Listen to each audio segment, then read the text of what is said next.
السلام علیکم۔ اگر آپ نے ابھی تک ہمارے چینل کو سبسکرائب نہیں کیا تو پلیز اس کو جلدی سے سبسکرائب کر دیں اور ساتھ میں بیل کے بٹن کو دبا دیں تاکہ ہماری نئی آنے والی ویڈیو کا نوٹیفیکیشن آپ کو مل سکے۔ آج میں آپ کو ہسبینڈ اور وائف کے بارے میں کچھ خوبصورت باتیں بتاؤں گا۔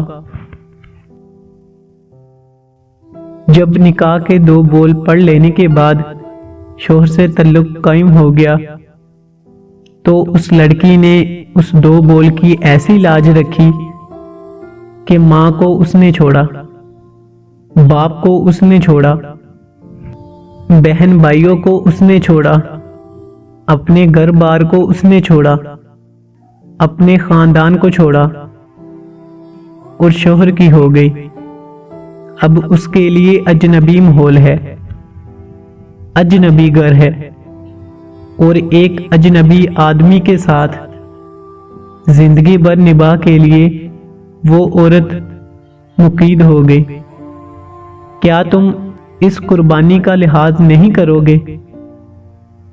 اگر بالفرض معاملہ برعکس ہوتا اور تم سے کہا جاتا کہ تمہیں شادی کے بعد اپنا خاندان چھوڑنا ہوگا، ماں باپ چھوڑنے ہوں گے، اس وقت تمہارے لیے کتنا مشکل کام ہوتا۔ اس کی اس قربانی کا لحاظ کرو اور اس کے ساتھ اچھا سلوک کرو، یہ اس کا حق ہے، اسے عزت اور محبت دو۔